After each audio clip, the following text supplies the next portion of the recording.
স্ত্রী তালাকনামা পাঠিয়েছে, স্বামী সেটা গ্রহণ করে নাই, এই মুহূর্তে স্ত্রী অন্য স্বামী গ্রহণ করতে পারবে কিনা? স্ত্রী যদি তালাকনামা পাঠায় তাহলে স্বামী যদি গ্রহণ না করে তালাক হবে কিনা?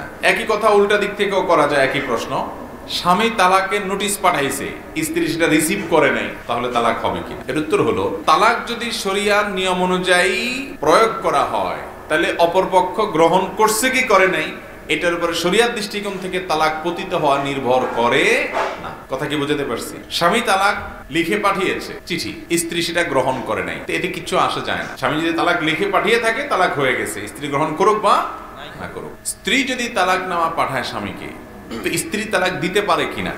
উত্তর হলো, স্ত্রী সরাসরি তালাক দিতে পারেন না।